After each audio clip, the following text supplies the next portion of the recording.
இந்த சம்பவத்து மூலமாக இந்த ஒரு விஷயம் வந்து கண்டிப்பாக கன்வே ஆகணும், மக்களுக்கு இது போய் சேரணும் அப்படின்னு ஒரு விஷயம் தெரியுது. பணம் கொடுத்து கல்யாணம் பண்ணாதீங்க, பணம் கொடுத்தாதான் வாழ்வேன்னு ஒருத்தன் சொன்னால் அவங்ககிட்ட திருப்பி வாழ்வதற்கு உங்கள் மகளை அனுப்பாதீர். ஆடம்பரமான திருமணங்களை செய்தால்தான் உங்களுக்கு மரியாதை என்பதை நம்பாதீர். அன்பின் பார்ப்பட்ட திருமணங்கள் மட்டுமே நிலைக்குமே தவிர பொருளின் பார்ப்பட்ட திருமணங்கள் ஒருபோதும் நிலைக்காது. கடைசியில் அந்த பொண்ணுக்கு சாகர போது கூட ஏதோ ஒரு நம்பிக்கை இருக்குது. எனக்கு வாழ்வில் எனக்கு ஒரு நியாயம் கிடைக்கலனாலும் என் சாவுலையாவது எனக்கு ஒரு நியாயம் கிடைக்கும் ஒரு தீர்வு இல்லை. அந்த நியாயத்துக்காக நம்ம ஃபைட் பண்ணணும். உங்கள் ஸ்டாஃப் ஒருத்தர் உங்களை அடிச்சிட்டார் சார், நீங்கள் எங்கே சார் போய் கம்ப்ளைண்ட் பண்ணுறீங்க? போலீஸ் ஸ்டேஷனில் போய் கம்ப்ளைண்ட் பண்ணுங்க. ஆனால் ஒரு பெண் அவங்க புருஷன் அடிச்சிட்டாங்க, ஆளுமன் போலீஸ் ஸ்டேஷனில் தான் போய் கம்ப்ளைண்ட். ஏன்? என்னை மன்னிச்சிருங்கப்பா, என்னை மன்னிச்சிருங்கப்பா. நான் போகிறேன். அவன் கொடுக்குற மென்டல் டார்ச்சரை என்னால் தாங்க முடியல. உடல் ரீதியாகவும் என்னால் அவங்க கூட உண்மையாகவே இருக்க முடியல. ரொம்ப டார்ச்சராக இருக்குது. டெய்லியும் எல்லாருமே நாடகம் ஆடுறாங்க. நான் லைஃப் லாங் உங்களுக்கு பாரமாக இருக்க விரும்பல. என் உலகமே நீங்களும் அம்மாவும் தான்.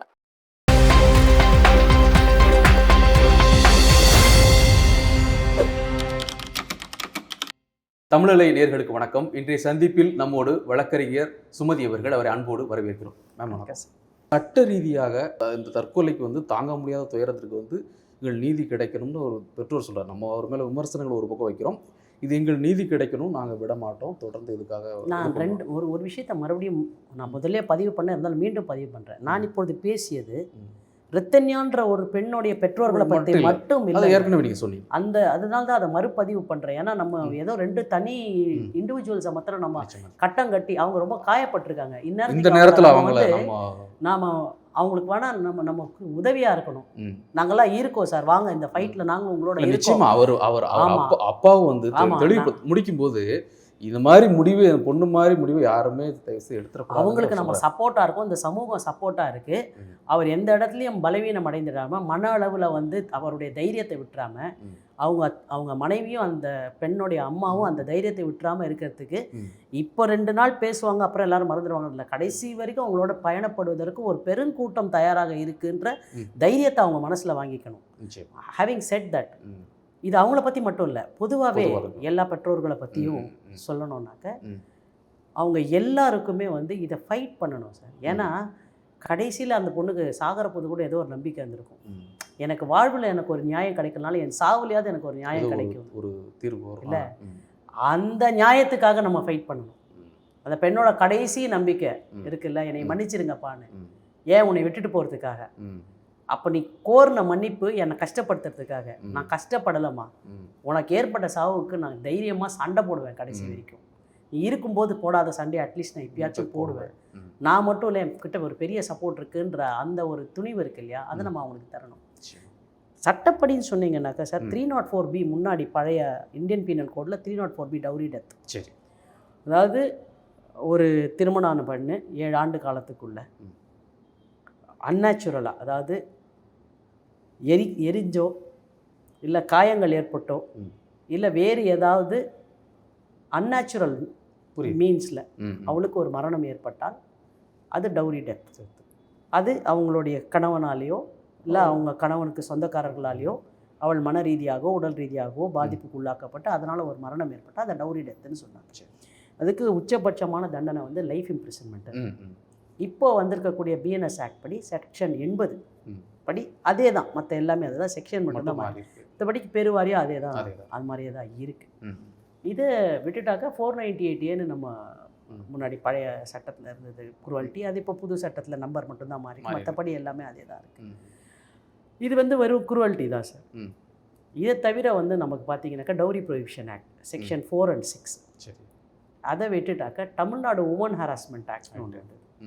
இந்த எல்லா சட்டங்களுமே காம்ப்ரிஹென்சிவாக இருக்குது சார். ஆனால் இன்னுமே கூட ஒரு பிரச்சனைன்னு வந்தாக்க அதை சரியான புகாராக எப்படி எடுத்துகிட்டு கொண்டு போய் ஸ்டேஷனில் கொடுக்குறது அப்படின்றத பற்றின ஒரு சிக்கல் இங்கே இருக்கு. இன்னும் முக்கியமாக நான் சொல்ல வேண்டியது, ஒரு பிரச்சனைன்னு வந்துருச்சு, இதை ஒரு புகாராக போய் ஒரு ஸ்டேஷனில் கொடுக்குறாங்கன்னு வச்சுக்கோங்க. இப்போ ஸ்டேஷனில் என்னன்னாக்க நான் காக்னைசபிள் அஃபென்ஸ்ன்னு சொல்லுவாங்க. அதாவது பதிவு செய்யக்கூடிய முதல் தகவல் அறிக்கையாக பதிவு செய்யக்கூடியதற்கான பூர்வாங்க சங்கதிகள் ஒரு புகாரில் இருந்தால் நீங்கள் அதை எஃப்ஐஆராக பதிவு பண்ணணும். ஆனால் இங்கே என்ன ஆகிப்போச்சு பெரிய இதுனாக்க, நான் அப்படி ஒரு கம்ப்ளைண்ட் கொடுத்தா கூட ஃபஸ்ட்டு சிஎஸ்ஆர் அப்படின்னு ஒன்று கொடுப்பாங்க, கம்யூனிட்டி சர்வீஸ் ரெக்கார்டு. அதில் என்ன தெரியுங்களா, ஒரே வார்த்தை, நீங்கள் நான் சொல்கிறத ஒரு ரிசர்ச் பண்ணி பாருங்கள். சரி, குடும்ப தகராறு, ஃபேமிலி குவாரல், எது என்னை கொல்ல வந்து ஒரு உருட்டுக்கட்டை எடுத்து என் மண்டையில் அடித்தா கூட ஃபேமிலி குவாரல்னு தான் எழுதுகிறாங்க. அப்படியெல்லாம் நாங்கள் எழுதலை. அப்படின்னாக்கா நாங்கள் செக்ஷன் ப்ராக்டிக்கலாக நீங்கள் போய் பாருங்கள். ப்ராக்டிக்கலாக நீங்கள் போய், அதுவும் என்னன்னாக்க இந்த பெண்களுக்கு ஏதாவது ஒரு பாதிப்பு வந்து அவங்க புகார் கொடுக்கணுன்னாக்க, சார் ஒரு இப்போது உங்கள் ஸ்டாஃப் ஒருத்தர் உங்களை அடிச்சிட்டார் சார், நீங்கள் எங்கே சார் போய் கம்ப்ளைண்ட் கொடுப்பீங்க? போலீஸ் ஸ்டேஷனில் போய் கம்ப்ளைண்ட். ஆனாக்க ஒரு பெண் அவங்க புருஷன் அடிச்சிட்டாங்க, ஆளுமன் போலீஸ் ஸ்டேஷனில் தான் போய் கம்ப்ளைண்ட் கொடுக்கணும். ஏன் அது எல்லண்டோ ப்ராப்ளம் இல்லையா? ஏன்னா ஆளுமன் போலீஸ் ஸ்டேஷனில் தான் கொடுக்கணும். ஏன்னா அவங்க உட்கார வச்சு பஞ்சாயத்து பண்ணி கவுன்சிலிங் பண்ணி எல்லா வீட்லேயும் அப்படி தான்மா இருக்கும், அட்ஜஸ்ட் பண்ணிப்போமா, அவருக்கும் நாங்கள் அறிவுரை சொல்லியிருக்கோன்னு எங்கள் வீட்டில் முதல்ல ஒரு ரவுண்ட் என்ன அனுப்பிச்சாங்கல்ல, அடுத்தது நான் வேணாம் போலீஸ் ஸ்டேஷன் இருந்தால் போலீஸ் ஸ்டேஷன்லேருந்து ஒரு ரவுண்ட் அனுப்புவாங்க. இப்போ அடுத்த வாட்டி நான் எங்கள் வீட்டுக்கு போனேன்னு வச்சுக்கோங்களேன், போலீஸ் ஸ்டேஷனுக்கு நான் போகிறதுக்கு முன்னாடியே இதை ஆன்டிசிபேட் பண்ணிக்கிட்டு முன்ஜாமீன் வாங்குறதுக்கு அவர் மனு போடுவார். முன்ஜாமீனில் நோ பெட்டிஷன் நோ கேஸ்னு ஒன்று டிஸ்மிஸ் ஆகிடும், இல்லை பெட்டிஷன் என்கொயரி பெண்டிங் அப்படின்னு ஒன்று. நீங்கள் ஸ்டேஷனுக்கு போய் பேசுங்க. ஸ்டேஷனுக்கு போய் என்ன பேசுறது? கவுன்சிலிங் போகணும். நான் ஏங்க அடி வாங்கிட்டு கவுன்சிலிங் வேறு போகணும்? என்ன தப்பு இருக்கு? நான் ஏன் அடி வாங்கினதுக்கப்புறம் ஒருத்தனை மன்னிச்சுட்டு அவங்க கூட வாழணும்னு இந்த சமூகம் எதிர்பார்க்கிறது, எனக்கு அறிவுரை சொல்கிறது. எனக்கு அடி வாங்கிய பின் ஒருவனோடு வாழ்வதற்கு விருப்பமில்லை என்று சொன்னால், நான் கொடுத்த புகார் மீது நீங்கள் வழக்கு பதிவு செய்வதற்கு பூர்வாங்கமான சங்கதிகள் இருந்தால் நீ வழக்கு பதிவு பண்ண மாட்டேன்னாக்க, அப்போ எனக்கு எல்லாமே டிஃபிகல்ட் ஆகிடுது இல்லை சார். வாழறது டிஃபிகல்ட்டி, எங்கள் அம்மா வீட்டுக்கு போகிறது டிஃபிகல்ட்டி, புகார் கொடுக்கறது டிஃபிகல்ட்டி, அதை பதிவு பண்ணுறது டிஃபிகல்ட்டி, அதில் சார்ஜ் ஷீட் போட்டு அதை கேஸ் எடுத்து போய் நடத்துறது ஒரு டிஃபிகல்ட்டி. இது எல்லாத்தையும் இன்னும் எளிமைப்படுத்துவதற்கும் இன்னும் சொல்லணும்னா சார், நான் முதல்ல உங்களுடைய இந்த தமிழ் அலை மூலமாக அதை பதிவு பண்ணுறேன். 10, 11, 12 வகுப்புலேயே இப்போ ஹிஸ்ட்ரின்னு நம்ம வச்சுருந்தோம் ஒரு சப்ஜெக்ட், அதுக்குள்ளே சிவிக்ஸ்னு ஒரு 20 மார்க்குக்கு கொண்டு வந்தாங்கல்ல, அந்த சிவிக்ஸ் மாதிரியே ஏதாவது ஒரு சோஷியல் சயின்ஸ்லேயோ இல்லை ஹிஸ்ட்ரிக்குள்ளேயோ லா, பேசிக் லா அப்படின்றதுல இந்த பெண்கள் குறித்தான விழிப்புணர்வு, ரேகிங் குறித்தான விழிப்புணர்வு, இதெல்லாம் பேசிக் திங்ஸ் இல்லை. இதெல்லாம் வந்து நீங்கள் ஒரு 50 மார்க்குக்கு ஒரு பேப்பர் வச்சா தப்பாயிருமா? அப்போ அந்த வயசுலேருந்தே அந்த பசங்களுக்கு ஓஹோ இப்படியெல்லாம் இருந்தால் அப்படியெல்லாம் நம்ம பண்ணலான்னு ஒரு ஐடியா வருது இல்லை. அது சின்ன வயசுலேருந்தே இன்டாக்ட்ரினேட் ஆகும்போது பேரெல்லாம் உங்கள் வீட்டில் ஒன்று சொல்லலாம், அம்மா நம்ம வீட்டில் குடும்பத்தில் எப்படிலாம் கிடையாது, அப்பா சும்மா இருங்கப்பா 10ஆம் கிளாஸ்லேயே நான் படிச்சிட்டேன், நீங்கள் எதனா பைத்தியகாரத்தனமாக பேசாதீங்க அப்படின்னு பேசுகிறதுக்கு அந்த பெண்களுக்கு, சார் உங்களுக்கு எப்போ அந்த தைரியம் வரும்னா, படித்தா மட்டும் தைரியம் வருமானு கேட்காதீங்க. என்ன படித்தா தைரியம் வரும்? படித்தா தைரியம் வராது. எதை படிக்கணுமோ அதை படித்தா தைரியம் வரும். நீங்கள் இன்ஜினியரிங் படிக்க வச்சிங்க, நீங்கள் வேறு ஒன்று படிக்க வச்சிங்க, ஆனால் உண்மையில் எது படித்தா தைரியம் வரும் பார்த்தீங்கன்னா, சட்டம் படித்தா தைரியம் வரும் சார். அந்த சட்டத்தை அதனோட பேசிக் குறைந்தபட்சம் அடிப்படையான விஷயங்கள், ஒரு புகார் எழுதுவது எப்படி, இப்போது நமக்கு லெட்டர் ரைட்டிங்லாம் முன்னாடி வச்சாங்கல்ல, இந்த மாதிரி ஒரு பிரச்சனை இருக்குது, இதில் ஒரு புகாரை போலீஸ் ஸ்டேஷனில் போய் எப்படி எழுதணும், எழுதுங்க ஒரு புகார் அப்படின்றத நீங்கள் சொல்லி கொடுத்தீங்கன்னா, புகார் எழுதவே தெரியாது, நான் இது என்னன்னு போய் சொல்லுவேன். இதெல்லாம் பேசிக்கான திங்ஸ். இதெல்லாம் வந்து நம்மளுடைய கரிக்குலத்துக்குள்ளே வரணும், வரல. இப்போ சட்டம் படிக்காதவர்களை தாண்டி, படித்தவர்களை தாண்டி படிக்காதவர்களுக்கு ஸ்டேஷனுக்கு எப்படி போகணுன்றது தெரியுமா சார்? எத்தனை பேருக்கு தெரியும்? ஒரு கம்ப்ளைண்ட் எப்படி பதிவு பண்ணணும் தெரியுமா? நான் எஃப்ஐஆர் கொடுத்தேன்னு சாதாரணமாக நிறைய பேர் சொல்லி கேள்விப்பட்டிருக்கீங்களா? நான் போய் எஃப்ஐஆர் கொடுத்தேன்னு. சரி, எஃப்ஐஆர் கொடுத்தீங்களா, கம்ப்ளைண்ட் கொடுத்தீங்களா? நீங்கள் கொடுக்கறதுக்கு பேர் புகாருமா? அந்த புகார் ஒரு பிரிண்டட் ஃபார்மில் எடுத்து அவங்க டைப் பண்ணி க்ரைம் நம்பர்னு ஒன்று, எஃப்ஐஆர் நம்பர்னு ஒன்று கொடுத்து வழக்கை பதிவு செஞ்சால் அதுக்கு பேர் தான் எஃப்ஐஆர்.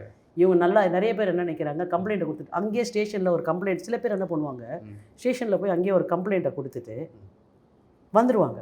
காப்பி இருக்கான்னு கேட்டாக்க ஐயோ கொடுத்துட்டோமே. நீங்கள் எல்லாத்தையும் நம்ம ஃபோட்டோ எடுக்கிறோம், எதை தான் நம்ம ஃபோட்டோ எடுக்கல வாழ்க்கையில். ஆனால் கொடுக்குற புகாரை ஒரு காப்பி எடுத்து வச்சுக்கணும்னு கூட நமக்கு பெரும்பான்மையான நிறைய பேருக்கு தெரியல சார். சரி, உனக்கு ஒரு ஸ்டேட்மெண்ட் கேட்டாங்களா, ஸ்டேட்மெண்ட் கொடுக்குறியா, ஸ்டேட்மெண்ட் ஒரு ஃபோட்டோ எடுத்து வச்சுக்கோ. ஏன் தெரியல? இப்போ இந்த புகார் மேலே நடவடிக்கை இல்லையா? நீ என்ன புகார் கொடுத்தேன்னு நாளைக்கு நீ யாரோ ஒரு லாயர்கிட்ட போகிறேன், அவங்களுக்கு என்னன்னு புரியும்? கொடுத்தவனுக்கு நினைவு இருக்கா அந்த மாதிரி? இதெல்லாம் தான் வந்து பேசிக் லேப்ஸஸ்ஸு. இது நான் சொல்லும்போது ரொம்ப சூப்பர்ஃபிஷியலாகவோ ஏதோ ஒரு சாதாரண விஷயம் சொல்கிற மாதிரி இருக்கும். இது எல்லாமே தெரியாதவர்களுக்கு பயமாக மாறும். நிச்சயமாக நீங்கள் சொல்கிற மாதிரி இது போன்ற வழக்குகளை நீங்கள் நிறைய பார்த்துருப்பீங்க. பெண்களுடைய கதறல்கள் நிச்சயமாக அவங்களுக்கு மிகப்பெரிய அனுபவம் இருக்கும் அந்த அட்டன் பண்ண விஷயத்தில். இந்த மாதிரி ஒரு சூசைட் அட்டெம்ப்ட் வரைக்கும் அட்டன் பண்ணிட்டு ஆனால் அதுலேருந்து மீண்டும் ஒரு தெளிவடைந்த மாதிரியான சம்பவங்கள் ஏதாவது இருக்கா? இது ஒரு உதாரணமாக இது இப்படியிலேருந்து மீண்டுட்டாங்க அவங்க அந்த அந்த நிமிஷம். நீங்கள் கேட்டதுக்கு நான் ஒரு முக்கியமான இன்னொரு பாயிண்ட் சொல்லணும். நான் இப்போ விவாகரத்து வழக்குகளில் இந்த மாதிரி என்னை டார்ச்சர் பண்ணேன்னு வச்சுக்கேன், நான் செத்துடுறேன் அப்படின்னு ஒரு பொம்பளை சொன்னாள்னாக்க, ஒரு கணவன் என்னை அடிக்கடி தற்கொலை பண்ணிக்குவேன்னு சொல்லி இவன் மிரட்டுவா அப்படின்னு சொன்னாக்க, that is a point against the lady. தெரியுமா சார்? இவன் ஆனா உன்னா தற்கொலை பண்ணிக்குவா அப்படின்னு என்னை மிரட்டுவான் சார். அவள் முடியாமல் தற்கொலை பண்ணிக்கிறேன்றா, நீ அதையே அவளுக்கு அகெயின்ஸ்டாக வைப்பியா? அப்பப்போ ஒரு கத்தி எடுத்துக்கிட்டு வெட்டிக்கிறேன் கையை அப்படின்பா அப்படின்னு ஒரு விஷயம் வந்ததுன்னு வச்சுக்கோங்களேன். அதுக்கு அவன் ஒரு ஃபோட்டோ கிட்ட வச்சுருந்தான்னு வச்சுக்கோங்களேன், இப்படி கத்தி வச்சு, அது அந்த பொண்ணுக்கு அகெயின்ஸ்டான பாயிண்ட் சார். அப்போது என்ன பிரச்சனைனா, இங்கே நிம்மதியாகவும் தற்கொலையே பண்ணிக்க முடியாது. நான் சொல்கிறது ஒரு ஆக்சிமோரானா உங்களுக்கு தெரியும். பட் என்னன்னா, ஒரு ஆதங்கத்தில் கூட இல்லை, நான் என் வாழ்க்கையை முடிச்சுக்கிறேன்னு நீங்கள் ஏதோ ஒரு ஆதங்கத்தில் ஒரு பொம்பளை அந்த இன்டென்ஷன் கூட இருக்காது அவளுக்கு, ஒரு ஆதங்கத்தில் சொல்லிட்டா கூட இந்த மாதிரி 2-3 தடவை நீ சொன்னியானாக்க இவ அடிக்கடி தற்கொலை பண்ணிக்கிறேன்னு என்னை மிரட்டுவா. அதே ஒரு ஆதாரமா ஒரு கடிதம் எழுதி வச்சிடான்னு வச்சுக்கோங்களேன், நீங்கள் எப்படிலாம் செய்கிறீங்க, என்னுடைய வாழ்க்கையை நான் முடிச்சுக்கிறேன்னு ஏதோ ஒன்று எழுதி வச்சிட்டான்னு வச்சுக்கோங்க. அந்த லெட்டர் மட்டும் கணவன் கையில் வச்சாக்க அதை பேஸ் பண்ணி அவன் டைவர்ஸ் பெட்டிஷன் போடலாம்.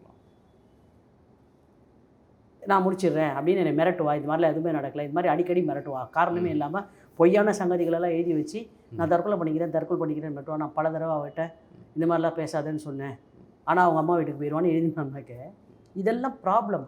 அப்போ இது நீங்கள் நினைக்கிற மாதிரி நானும் நீங்களும் ஒரு 30 நிமிஷத்துக்குள்ளெல்லாம் பேசி முடிவு பண்ணுற விஷயமே கிடையாது சார். இது லேயராக போயிடு. இது என்ன சொல்கிறது, இடியாப்பா சிக்கல்னுவான்ல, இது எங்கே இருக்குது இதனுடைய ஆரம்பம்ன்றது. நீங்கள் திருப்பியும் ஆரம்பம் முடிவு அப்படின்னு கேட்டிங்கன்னாக்க, ஒன்று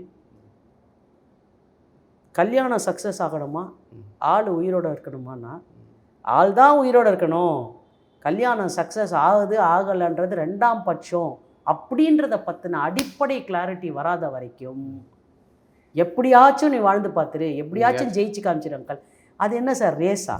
கல்யாணம் அது என்ன ஃபார்முலா ரேஸா? எப்படியாவது ஓட்டி ஜெயிச்சு காட்டுறது? அது ஒன்றும் ரேஸ் கிடையாது. நல்லா இருந்தால் நல்லா இருந்தது, நல்லா சாரிங்க நல்லா இல்லைங்க சார் முடியல ஒரு சார் பொறுத்துக்கலாம் சார். அதாவது நான் தொட்டதுக்கு தொடச்சதுக்கெல்லாம் நம்ம கோவிச்சிக்கணும் அப்படி நான் சொல்ல வரல சார். எதை பொறுத்துக்க முடியும், எதை சகிச்சிக்க முடியும், எதை ஒத்துக்கவே முடியாது, எதை ஏற்றுக்கவே முடியாதுன்னு இருக்குல்ல வாழ்க்கையில்.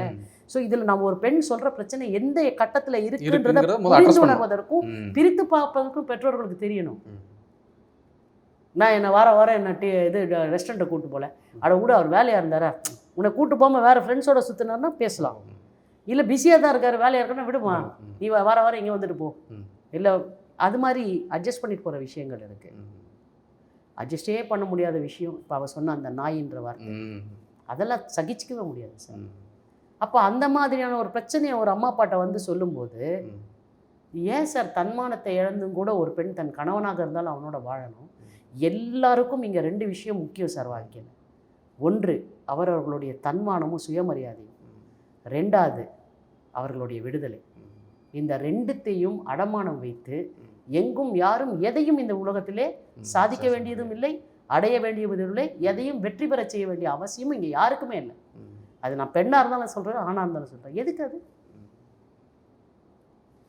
ஸோ இது மாதிரி நிறைய தனிப்பட்ட நிகழ்வுன்னா நிறைய நம்ம கதைகள் நிறைய இருக்குது. அந்த அந்த அந்த பெண்ணு சொன்னதில் வந்து நம்ம ஒட்டுமொத்தமாக எடுத்துக்கிறதுக்கு என்ன இருக்குது அப்படின்னாக்க, ஒன்று இது தெளிவாக வியாபாரமாக இந்த கல்யாணத்துக்குள்ளே அந்த மாப்பிள்ளை வீட்டார் நுழைந்திருக்கிறார்கள்.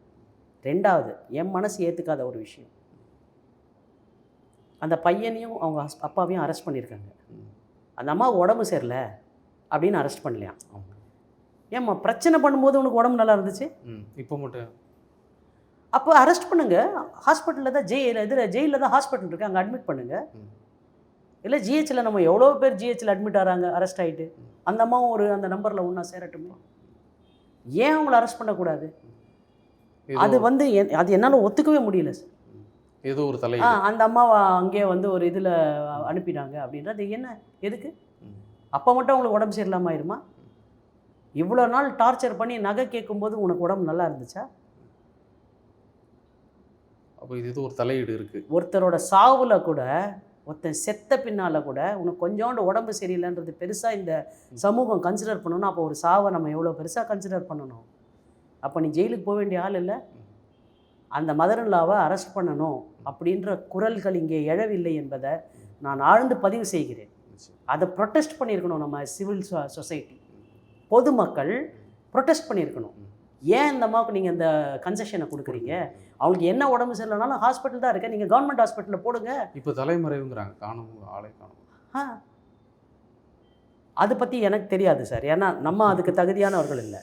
ஆனால் அந்த தாயாரை, அந்த பையனோட அம்மாவை நீங்கள் கைது பண்ணாததுக்கு நீங்கள் சொன்ன காரணங்களுக்கு ஏதாவது மெடிக்கல் ரெக்கார்ட்ஸ் இருக்கா? So sick that arrest is inevitable. பண்ணவே முடியாது. எழுந்தே நடக்க முடியாத அளவில் இருக்கிறாங்க. எழுந்தே நடக்க முடியாதவங்க இருந்தாங்கன்னா அப்போ இந்த பொண்ணு சொன்னதெல்லாம் பொய் தானே சார்? அப்போ ஏதாவது ஒன்றை நம்புங்க. அந்த பெண் சொன்னது உண்மை என்று நீங்கள் நம்புவீர்களானால், அதன் அடிப்படையில் அந்த பையனையும் அவங்க அப்பாவையும் கைது செய்வீர்களானால், அவங்க மதர்-இன்-லாவை பற்றி சொன்னதையும் நீங்கள் உண்மைன்னு தான் எடுத்துக்கணும் சார். பார்ட்லி ட்ரூ பார்ட்லி அன்ட்ரூன்னு எடுத்துக்க முடியாது இல்லையா? நிச்சயமா. ஸோ நிறைவாக நீங்கள் சொல்ல விரும்பக்கூடிய செய்தி இந்த சம்பவத்தை பொறுத்தளவில், இந்த விஷயம் நிச்சயமாக அந்த மனதுக்குள்ள ஆழமாக பதியணும். இப்போ நீங்கள் ஒரு கேள்வி கேட்டீங்க, இந்த மாதிரி யாராவது ஒரு ரொம்ப எக்ஸ்ட்ரீமாக ஒரு முடிவு எடுத்துட்டு அந்த முடிவுலேருந்து திருப்பி வந்திருக்காங்க. எக்ஸ்ட்ரீமாக முடிவு எடுத்து பிழைச்சி வந்ததுக்கப்புறம் பெற்றோர்கள் ரியலைஸ் பண்ணியிருக்காங்க, ஓ இந்த அளவுக்கு மோசமாக இருந்திருக்காங்க. சில இடத்துல பெற்றோர்கள் ரியலைஸ் பண்ணாமலும் இருந்திருக்காங்க. அப்போ அவங்களே பிழைச்சி வந்ததுக்கப்புறம் இல்லை, இந்த அளவுக்கு ஆனப்புறமாவும் நீ திருப்பி போய் வாழுன்னு சொல்கிறல, எனக்கு உங்கள் சப்போர்ட் வேண்டாம் அப்படின்னு அவங்களே திருப்பி ஜெயிச்சவங்களும் இருக்காங்க சார். அப்போது அந்த மாதிரி ஆட்களுக்கு அந்த சூசைடல் டெண்டன்சிஸில் இருக்கவங்களுக்கு ஸ்கார்ஃப் மாதிரியான ஆர்கனைசேஷன்ஸு அவங்களுக்கு நிறைய அறிவுரைகள் சொல்லி, நீங்கள் இங்கே வாழ பிறந்தவர்கள், சாக பிறந்தவர்கள் அல்ல. அப்போ இந்த வாழ்க்கைக்கு உங்கள் அப்பா அம்மா யாரோட சப்போர்ட் இல்லைனாலும் நீங்கள் வாழணும்னு நினச்சிட்டாக்க, நான் ஜெயிச்சு காட்டுவேன்னு நினச்சிட்டா யாராலையும் உங்களை தோக்கடிக்க முடியாது. அப்படின்ற அந்த ஒரு இடத்துக்கு அவங்கள கொண்டு போகிறது என்ன தெரியல, அந்த விளிம்பில் அவங்க இருக்கும்போது அவங்கக்கிட்ட சொல்லப்படுற நல்ல வார்த்தைகள் தான். டோன்ட் வரி, ஒன்றும் பிரச்சனை கிடையாது. இன்னொன்று என்ன தெரியல, உனக்கு மட்டும்தான் இந்த பிரச்சனை நினைக்கிறியா? நிறைய பேருக்கு இருக்குது. அவங்கெல்லாம் இப்படிலாம் வந்திருக்காங்க, கடந்து வந்திருக்கிறாங்க. ஆமாம்.